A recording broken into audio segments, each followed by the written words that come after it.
Hello there. Welcome back to Home Built Hot Rods. I'm your host Mark, and today we will be working on the 67 Mustang. It's got a bunch of leaks. It's been sitting in the garage for way too long, but I did give it a bath, so it's got some shine back to it. Got a leak on the intake manifold, strip and coolant. Got a leak in the exhaust. Pretty sure it's at the collector on the driver's side. Sounds like somebody's hitting the floorboards with a ball-peen hammer when you're accelerating. It's really, really bad. Maybe we'll get to it. I don't know. I'm gonna at least try to find the leak. It's a bunch of little stuff that I've been procrastinating on, because I procrastinate on everything, and I just, I don't want to do it. So it needs to be done. So we're going to do it today. And if we get all of that done, I've got a set of Pop Cam's roller rockers that I've been itching to put on this car. And I figured, we got everything tore apart, might as well go ahead and do that too. And I got a couple of different methods of, how you can set those, adjust them, things like that. Car off, car running, so on and so forth. So I can walk through all that. And then, just probably go out and do some burnouts. Sounds like a plan.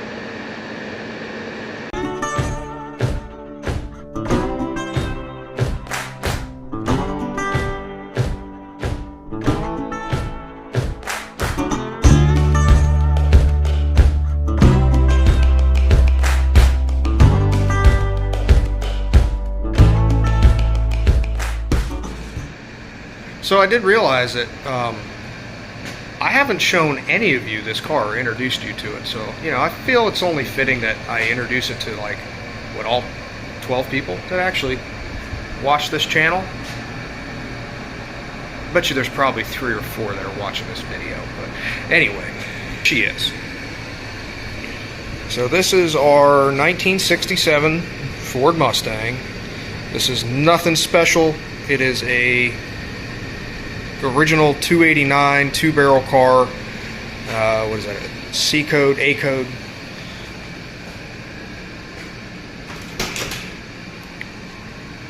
Did a little bit of fancy work on the inside. Used to have black interior all throughout. Did put new carpets in.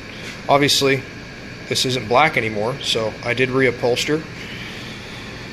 Put the, what do they call this? The deluxe interior dashboard in with the brushed stainless, and it's probably my favorite change for the whole car was the air conditioning system. So this car was factory heat only, and this system I got from Old Air Products, and it replaced the center block off plate here with 2 AC vents, and then you get a vent on the passenger side and the driver's side.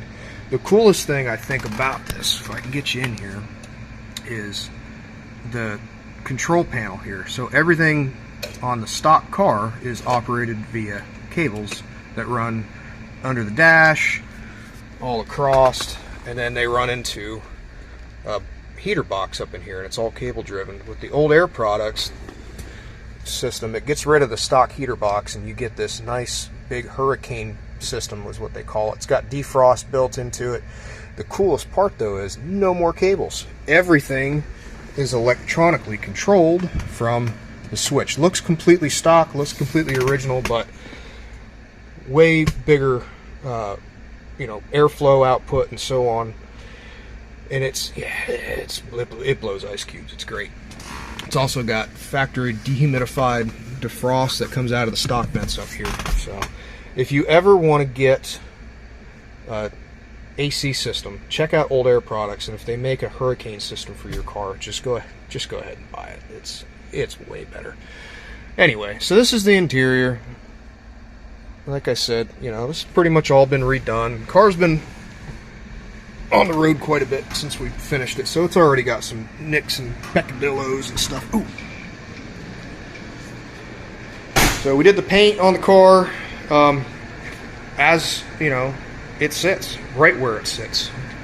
So don't think that you have to have a big fancy garage or a big fancy paint booth and all the fancy equipment and stuff. This car looks perfectly fine from 5 feet away, and it was painted right here. You know, plastic up on the walls, single car garage, decent air compressor, and you know, a decent spray gun, and you know, you just practice a little bit. Turn out fine for a driver. Like I said, it's got the 289 in it. This is the original engine. It's got the original transmission behind it. It's got an Edelbrock 4-barrel on it now. I put that on here. Edelbrock intake. We did the pointsless ignition from Petronics is in here. Still vacuum advance. Another one of my favorite upgrades was power brake system. So that came from where did I get that from? CJ Pony Parts. I think it's not like a super. It's not, you know, it's not Brembo or anything like that. It's like the CJ Pony Parts name brand thing. But that replaced everything from the pedal all the way up, master cylinder, all new lines, and then I don't know if you can see them in there or not, but you know, there's a rotor in there, and a brake caliper because it's a disc brake system now. But anyway, this is great. Great stopping power for the car. I mean, the car doesn't hardly weigh anything. So this is the compressor system for the AC. Pretty sweet. I mean, you know, they even send it to you polished. They send you all the lines, hoses. You do need to have or rent a compression fitting crimping tool. I think I got mine on Amazon for, I don't know, maybe 50 bucks. It did the job. It's what I needed it to do. So I did put a Champion 3-row radiator in it because these cars, I mean, they're 60 years old. They run hot. So upgraded that. Put an electric fan in it. I still need to wire this properly to kick on when the air conditioning compressor kicks on. Because right now I just don't run the AC until the car's up to temp, the fan's running. So, or you know, cruising down the highway. I get there's no coming through the radiator, through the condenser. That's really it. High output alternator. Does charging more than the original. That's about it. You know, the thing we're going to fix today, I don't know if you can see this or not. Let me turn. There we go. Alright. A little wet spot right there. Leaking out of my intake manifold. So that's coolant. And it's coming out only really when the car is warm. It's coming out right around here. So all of this is going to come off today. We're going to get that sorted out. If I get time, we're going to get up underneath the driver's side here and get that, see if we can find the exhaust leak and fix it. So I think the issue with the I don't know, you can't even see. How am I supposed to show you?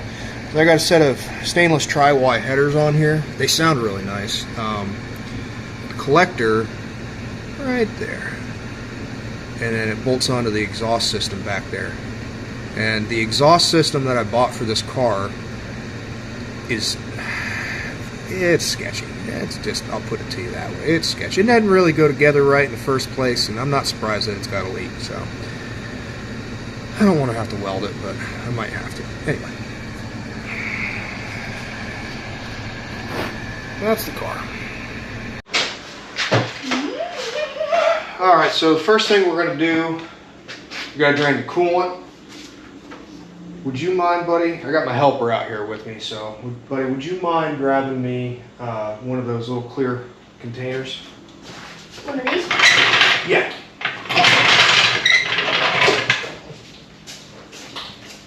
See if that'll fit underneath without jacking the car. I doubt it, but yeah, we're gonna give it a shot. It's gonna fit under there or not. Oh yeah. Oh, you got acres of it. I can't see, and I can't. Where is it? Don't want to get your flashlight? No, I found it. It's, yeah, that's here. Just. I'm going to get to. Yep.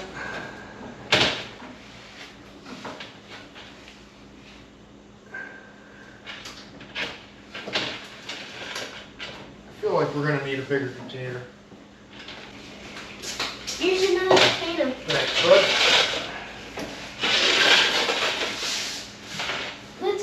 feel? What's the feel? Takes about a gallon. Okay. Try to, save on the coolant a little bit. Only a little bit on the floor. Glad I cleaned the floor.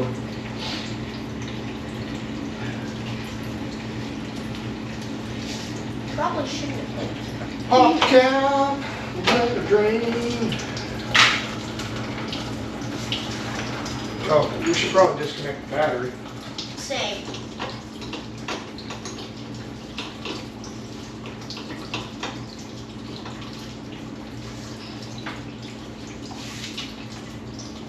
Oh, come on.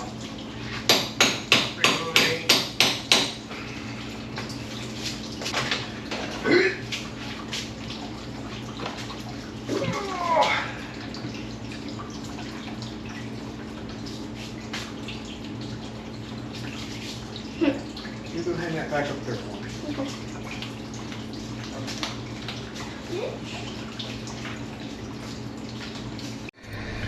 So I think I may have found the source of our intake manifold leak. If I can. Nope, that's not it. Where'd it go? Yeah. So that is a piece of intake manifold gasket.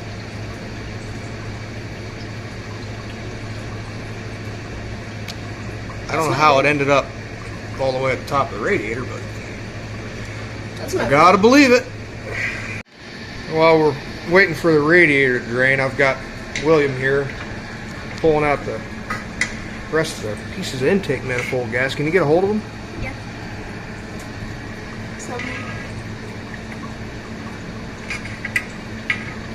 I'm hoping that's where that came from. Otherwise, I mean, it's not, I don't know. It's got to be the intake manifold. It's the only leak we've got, and it doesn't drink any coolant, so. I don't know how in the world they ended up, right at the top of the radiator. Lucky? I'm going to go with luck. What do you think, William? Luck? Yeah. All right. Pretty good luck. Alright, while you're doing that, I'm going to get some tools. We got to take off the Monte Carlo bar. Hoping we don't have to pull the export brace off. I think the intake should come out without doing that. But just a little tech tip. If you're going to store one of these cars for, I don't know, I store this for 6 years, keep the export brace on it. When I finally got this car going back together, I went to go put the original, like the stamped steel export brace on here, and the shock towers had folded in on this side and that side so bad I had to pull the carburetor off and put a bottle jack on top of the intake manifold, the 4x4, onto either end up against the shock towers up in here, and I had to push these out to get it squared back up to put all my bracing back in here. This side, I think I had to push the driver's side out like 3/4 of an inch, but the passenger side was like 1.5 inches. So, don't know when to hold them. Don't let them fold them.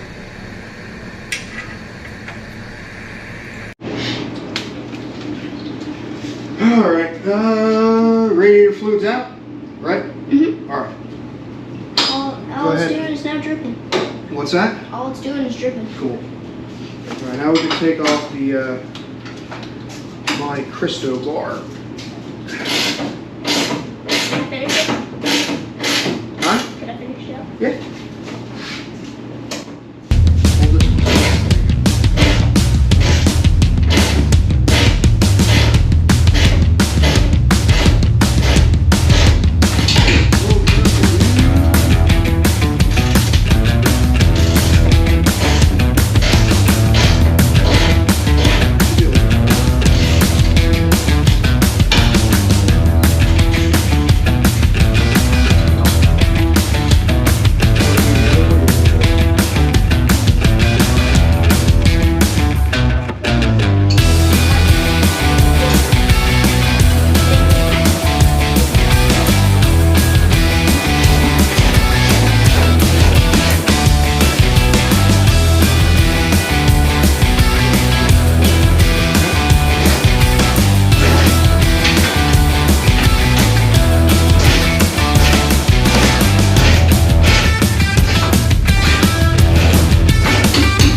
got the cap off, got the air cleaner and some of the hoses and stuff off of here.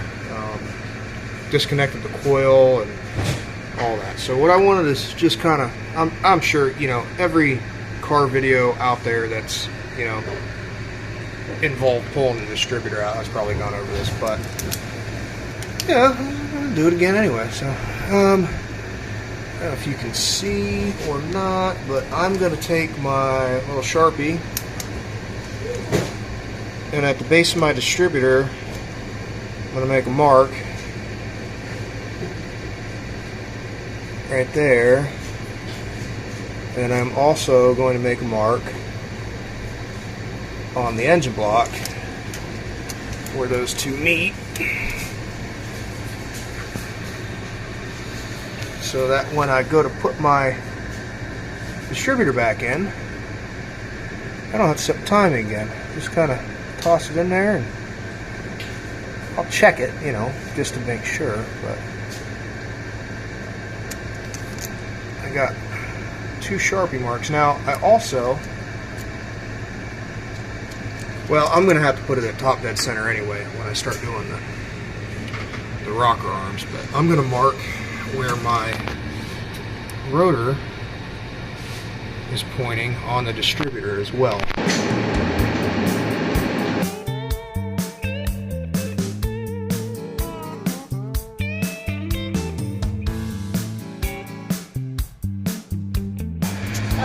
So I just got the carburetor off, and this little guy right here is going to come in handy. Well, if I can get it off. So this is a Mr. Gasket carburetor spacer. I tossed it on this car because I was having some hot start issues, and I thought maybe my fuel was percolizing in the fuel bowls when the car was hot, but this did not solve. Might just be because it's aluminum. I don't know. Maybe I should have done one of the plastic jobs. But anyway, a very important job for this spacer. It's going to be for the old Strucker FE over here.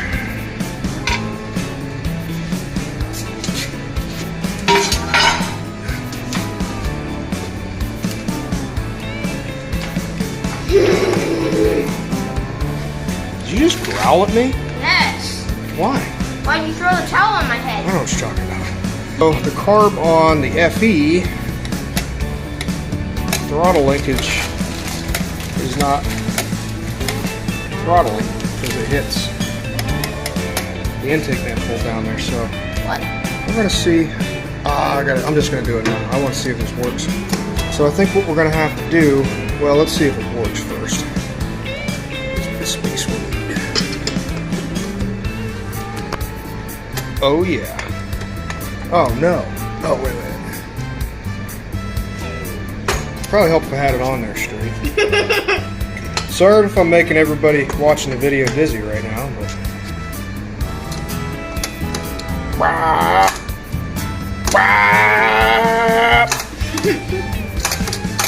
so what we're gonna have to do, buddy, is we're gonna have to pull the carburetor studs out of the Mustang to put them in here, and we'll swap them over. So I've got the longer ones in here. So, or actually, I might have. Studs. Set. Or you already have the long studs. This thing says carburetor studs, but This is way too. nope, I must have used them all. Oh, great. So we'll pull these big old long studs out of here, toss them on the FE, swippy swappy, and we can put that carburetor back on without the spacer because it didn't do anything anyway. So go ahead and I can pull this gasket. I can pull this gasket. Pull this gasket off of here. Come on. Huh? You can help. That'd be great. You got that side? I'll do this side. Oh yeah. Hey y'all, watch this.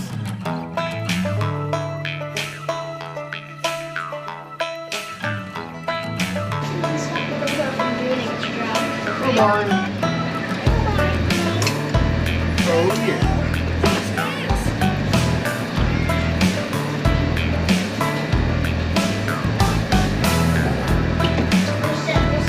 The next thing we're going to do is we're going to put some rags down in the lifter valley to keep any of the debris from falling down in there, and we're going to scrape out this old intake manifold gasket, and we're going to yank off the valve covers. I think these are going to get a coat of paint today too, because they're looking pretty sad. And we are going to go ahead and clean the intake up, give it a coat of paint. It's still just raw aluminum.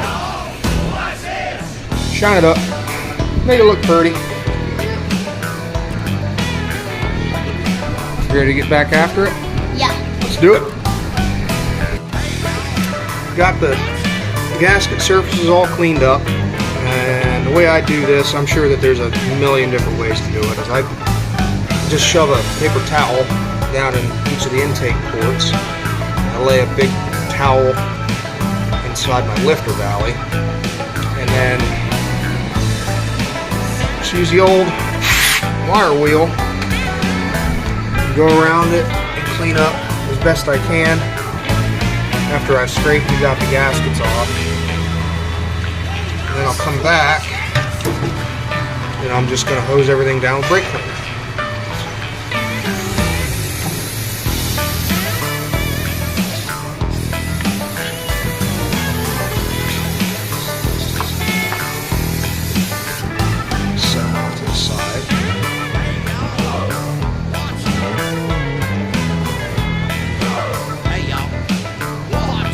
I'm going to come back with my shop vac, and I'm going to vacuum. You see there's a little piece of gasket material right there. I'm going to shop vac everything out, all around the outside edges, in between, behind the push rods, go up through the center, and I'm going to go back and I'm going to vacuum out each one of the intake holes in the head, and make sure that if there was anything loose that got in there, that I'm going to get it out of there. My back hurts. But went ahead and pulled the valve covers off, got everything cleaned up down in the lifter valley, and I pulled one of the rocker arms off. These are the original stamped steel ones that we're going to be yanking out of here. Kind of show you a comparison. So these are the original OE stamped steel rocker arms. So this is the part that makes contact with the valve stem. There's not a lot of wear on them, but you know, shoot, these things are, well, 1967. So what we're replacing them with is these CompCam's full roller arms. Now this is not a full roller engine. It's got a flat tappet cam in it. So you can interchange, to a degree, some of these parts, right? You don't need to have a roller cam in order to put roller rockers in. These have a little roller trunnion here that goes on the valve stem, vice that flat steel part here. And then these have a roller trunnion through the stud as well, rather than it just riding on this bowl shape here and rocking back and forth. So what you end up with is a lot less friction, a lot less wear and tear,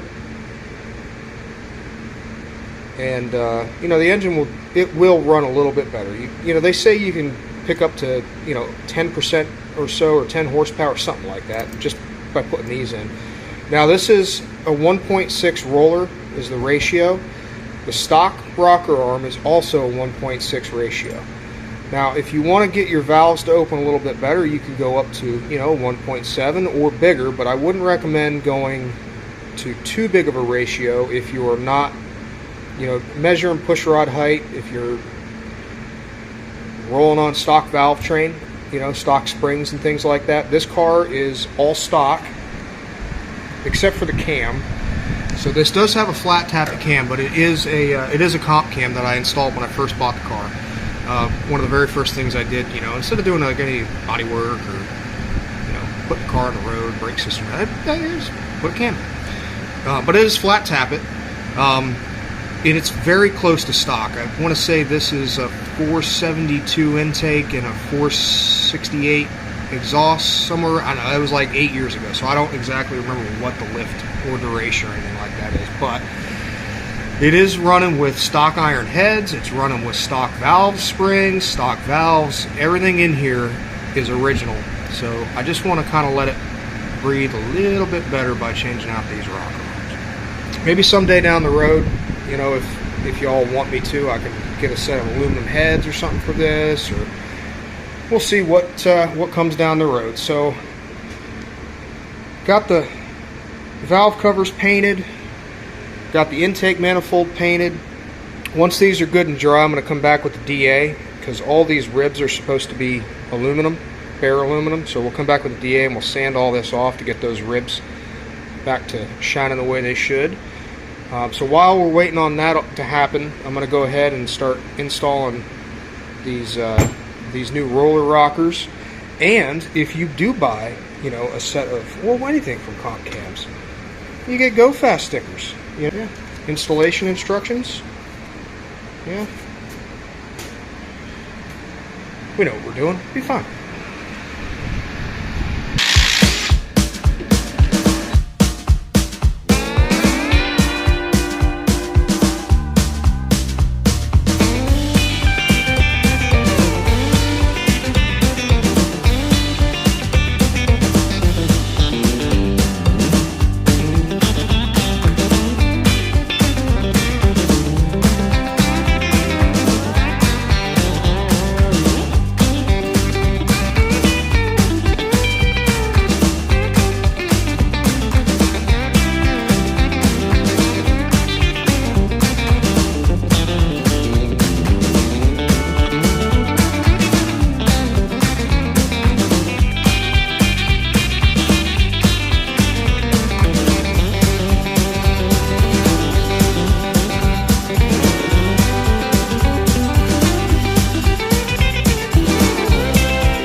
Taking the passenger side rocker arms off, I pulled one of the push rods out on the driver's side.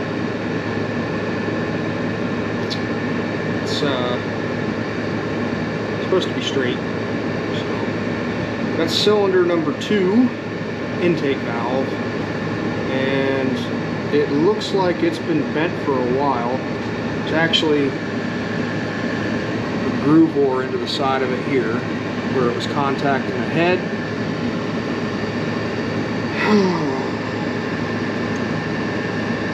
I mean, there's a couple of different reasons this can happen. It could have just been a push rod, I don't know. The valve's free. The lifter's not, it's not collapsed. I guess I'm gonna rotate the engine and watch the lifters and make sure that that lifter's not stuck in the bore and bound up. Or could be a bent valve too. I'm not sure yet. So one thing's for sure, I'm not getting new roller rockers installed today. So, get to quit early. At least there's that. So I think the first thing I'm going to do, I'm going to pull out the lifter. No, it's not froze up in bore. I'm just going to check the bottom of it and make sure that it's not wiped out. And it's not. I mean, it's still looks brand new still, which it should. I mean, my goodness, there's only 600 miles on this cam, if that. So lifter's fine. I'm going to pull everything out one by one, check all of these.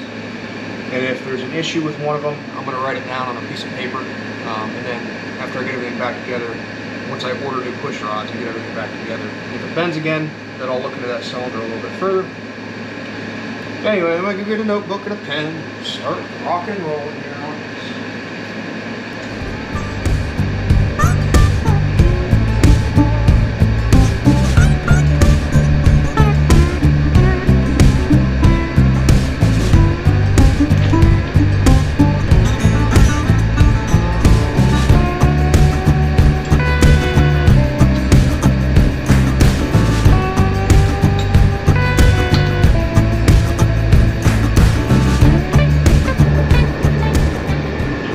So good news is, that's the only one that I found that is like for sure bent. The best way to look and check every single one of them is to put them on a perfectly flat surface and roll them back and forth and see if, you know, if there's any. Sometimes they can be a little bit bent and it's really difficult to tell, you know, just by looking at them. I'm not too concerned about it because I've got one bent. I'm not just going to replace that one. I'm going to go ahead and order a whole set and just do it all of them. And while I'm at it, I'm going to go ahead and buy some hardened push rods for it. That'll prep us for down the road. I'll already have the hardened push rods in there, and I'll already have the roller rockers in. So when and if, there's no if, when I put a set of aluminum heads on here, it's already going to be in there, and I can just swap the parts over and be done with it. So, unfortunately, of all of the parts that I have sitting on shelves and in boxes and everything else, a set of push rods for a small block Ford, I don't have. And I honestly, I don't even know how I don't have that, because I mean, I have pretty much everything I need to build an engine. Well, no, push rods. So I guess that's, you know, that's going to do it for this video. Once I get those parts in, we can get back at this. Right now, I'm going to put a tarp over the engine so I don't get a bunch of dusty stuff in there. Hopefully in a couple of days I'll have the push rods in and we can go ahead and get those installed, get the new roller rockers installed, get the intake back on, get everything put in there, and I can show you the valve adjustment procedure for this car. We'll go from there. Then our house. So anyway, thanks a lot for watching. Hope you enjoyed the video. Please like and subscribe, and I will see you all very soon.